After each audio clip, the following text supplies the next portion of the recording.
Good morning student. हम लोग जो पिछली की वीडियो में टेंस की वीडियो चल रहा है, पिछली वीडियो में हम लोग पास्ट कंटिन्यूअस टेंस को कवर किए थे। इस वीडियो में हम लोग फ्यूचर कंटिन्यूअस टेंस को पढ़ेंगे। जिस प्रकार पिछले टेंस में आपने रूल्स, पहचान और कैसे सेंटेंस को बनाया जाएगा उसको एग्जाम्पल के जरिए आप लोगों ने समझा। आज से हम उसी तरह इस वीडियो को भी समझने का प्रयास करेंगे हम लोग। और लास्ट में एक्सरसाइज आपको मिलेगा, उस एक्सरसाइज को करना है आपको और करके कमेंट में ज़रूर उसको बताना है क्या उसका सेंटेंस का इंग्लिश होगा। ओके, तो आइए हम लोग देखते हैं इस नए टेंस को, फ्यूचर कंटिन्यूअस टेंस को। ठीक है, ओके आइए। Future continuous tense. Future continuous tense का पहचान है जिस वाक्य के क्रिया के अंत में रहा होगा, रही होगी, रहे होंगे, रहा होगा आदि आवे। ठीक है, इसमें भी आपने देखा कि कंटिन्यूअस की जहां बात हो रही है वहां देख रहे हैं आपकी रहा शब्द जरूर रह रहा है, चाहे वो प्रेजेंट हो, प्रेजेंट कंटिन्यूअस टेंस है उसमें रहा है, रही है, रहे हैं, आ रहा था। पास्ट कंटिन्यूअस टेंस हम लोगों ने पढ़ा तो उसमें था रहा था, रही थी, रहे थे। अब फ्यूचर कंटिन्यूअस टेंस में रहा होगा, रही होगी, रहे होंगे, है ना। तो एक चार्ट मैं लास्ट में बनवाऊंगा, उसमें आपको एक साथ सब टेंस को आप क्लियर कर लेंगे। ओके, तो इसका पहचान देख लिए आप। जिस वाक्य के क्रिया के अंत में, ध्यान से देखिए, जिस वाक्य के क्रिया के अंत में रहा होगा, रही होगी, रहे होंगे, रहा होगा आदि आवे वह फ्यूचर कंटिन्यूअस टेंस का वाक्य समझा जाता है ना। जैसे वह खा रहा होगा, जैसे वह खा रहा होगा। ठीक, तो ये पहचान तो आपको समझ में आ गया कि फ्यूचर कंटिन्यूअस टेंस ये वाक्य कौन सा टेंस है, तो उसको समझने के लिए पहचान आपको याद होना चाहिए। तो पहचान इसका समझ में आ गया, क्या रहा होगा, रही होगी, रहे होंगे, रहा होगा आदि, ऐसे लास्ट में क्रिया के लास्ट में, वाक्य क्रिया के लास्ट में ये रहेंगे, तो वो फ्यूचर कंटिन्यूअस टेंस का वाक्य हो जाएगा। एग्जाम्पल यहाँ मैंने लिख दिया है ना। अब हेल्पिंग वर्ब, जैसे आपने पास्ट कंटिन्यूअस और प्रेजेंट कंटिन्यूअस में देखा था, हेल्पिंग वर्ब जो था वह इज, एम, आर, है कि अंग्रेजी थी और था थी कि अंग्रेजी पास्ट में थी, वही हेल्पिंग था, हेल्पिंग वर्ब था। लेकिन इसमें हेल्पिंग वर्ब विल बी और shall be, same future indefinite tense में जो विल शैल लग रहा था, यहाँ पर इस टेंस में उसी के आगे बी लग गया है, विल बी, शैल बी। बाकी जो भी रूल्स कंडीशन फॉलो हो रहा था फ्यूचर इंडेफिनिट टेंस में वही कंटिन्यूअस में भी होगा। कंटिन्यूअस में सभी कर्ता के साथ विल बी का प्रयोग होगा। देखिए यहाँ पे लिखा हुआ है सभी कर्ता के साथ विल बी का प्रयोग होगा। ठीक, लेकिन यहाँ नीचे लिख दिया आई वी को छोड़कर, तो आई वी के साथ क्या लगेगा, क्या लगता था फ्यूचर इंडेफिनिट टेंस में, शैल, तो शैल भी यहाँ लगेगा, यहाँ पे शैल भी लगेगा आई वी के साथ। क्लियर है ना। तो अब हेल्पिंग वर्ब क्लियर हो गया। अब देखेंगे हम लोग इस टेंस में क्रिया किस तरह लगेगी। तो पूरे टेंस में आपका जो क्रिया होगी उसमें आईएनजी जोड़ देंगे। जैसे गो है तो गो आईएनजी जोड़ेंगे तो हो जाएगा गोइंग। ठीक, कहने का मतलब ये है कि कंटिन्यूअस हम लोग देख रहे हैं, प्रेजेंट, पास्ट, फ्यूचर सब में क्रिया की आईएनजी फॉर्म लग रहा है। ये बहुत ही शानदार समझने का तरीका है, आसान है कि आप कंटिन्यूअस दिमाग में रख लीजिए क्रिया का आईएनजी फॉर्म। अब फिर सभी सेंटेंस में, पूरे टेंस में, चाहे वह प्रेजेंट हो, चाहे पास्ट हो, चाहे फ्यूचर हो, तीनों कंटिन्यूअस में क्रिया का आईएनजी फॉर्म लगेगा। क्लियर। तो आइए अब देखते हैं हम लोग अफर्मेटिव सेंटेंस। और हर टेंस में जिस तरह हम लोग 4 सेंटेंस देखते हैं, इसमें भी देखेंगे अफर्मेटिव सेंटेंस। ठीक है, चलिए। अफर्मेटिव सेंटेंस साधारण वाक्य जिसको बोलते हैं, सिंपल।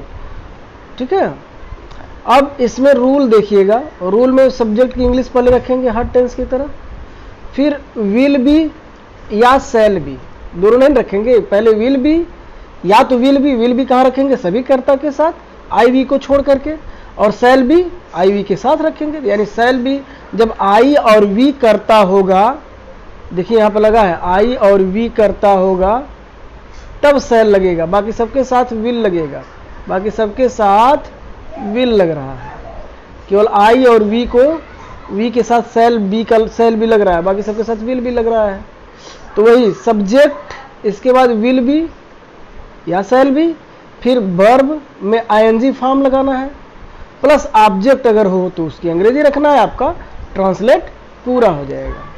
ठीक, तो ये हो गया रूल को आप याद कर लेंगे, लिखते जाएंगे, नोट्स बनाते जाएंगे। वह आम खा रहा होगा, देखिए ये पहला example, he will be eating mango, will भी लगा दिए उसी तरह। अब ही है तो सबके साथ विल भी लगेगा, तो he will be eating mango. ठीक, राज घर जा रहा होगा, अब नाम है तो उसके साथ भी will be, Raj will be going to home. तुम टहल रहे होगे, यू विल बी वॉकिंग। मैं देख रहा हूँगा, आई शैल बी लुकिंग। हम बोल रहे होंगे, वी शैल बी स्पीकिंग, है ना। ठीक है, तो ये अब यहाँ तक आपका कॉन्सेप्ट क्लियर होना चाहिए, कोई इसमें कठिन नहीं है ये। ठीक है, आगे देखा जाए। चलिए निगेटिव देखते हैं हम लोग। निगेटिव मतलब हर टेंस में आप समझते आ रहे हैं, नकारात्मक किसी काम का न होना पाया जाए। तो ध्यान दीजिएगा, इसमें जो आपका सहायक क्रिया है, हेल्पिंग वर्ब है, विल बी शैल बी, उनके बीच में नॉट लगाना है। Will not B, shell not B. ठीक है, सब्जेक्ट, फिर will not B, shell not B, verb की आईएनजी फॉर्म, ऑब्जेक्ट तो रहेगा ही।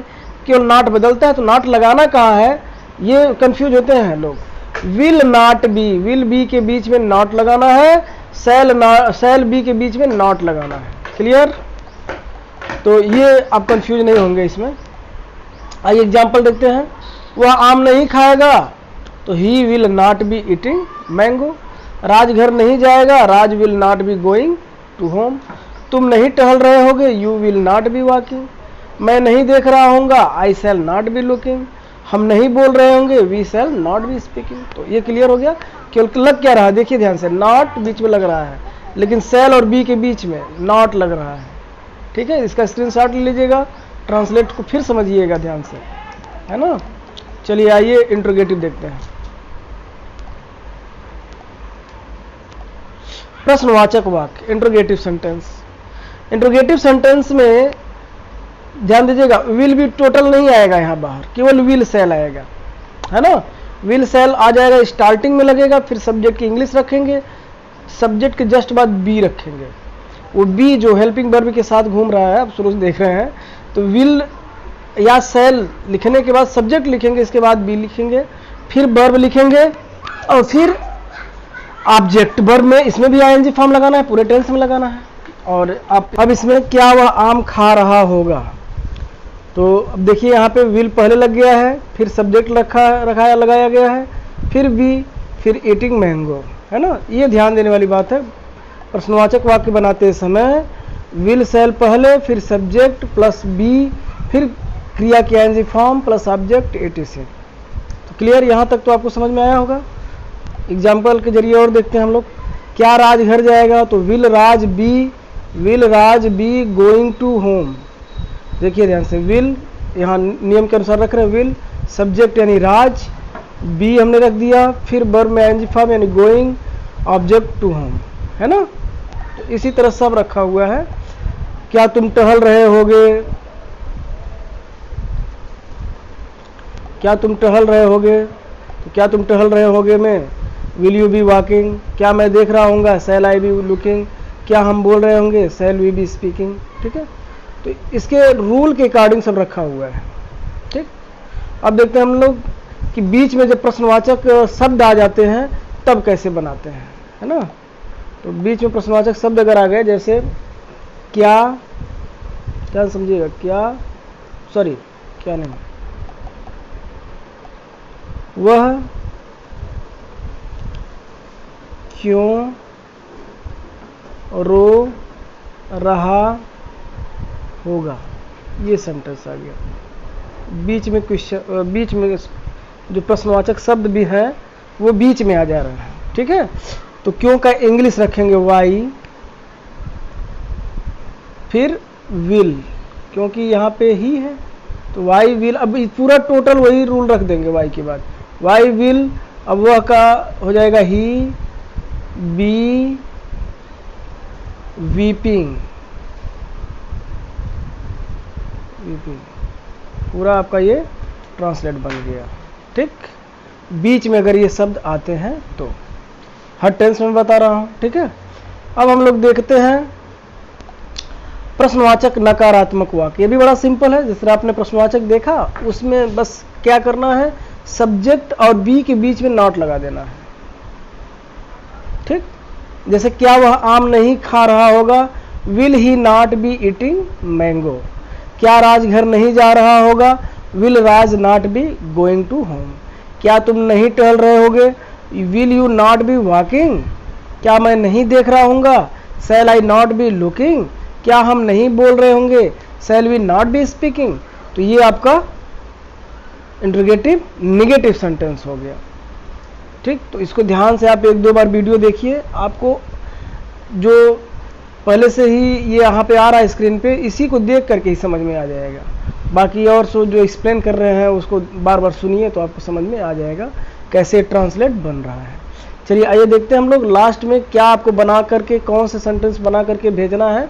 यहाँ 5 सेंटेंस हैं, इनको इंग्लिश में कन्वर्ट करके आप बनाइए, इस पर प्रैक्टिस करिए और बना करके हमको भेजिए। ठीक है, ओके।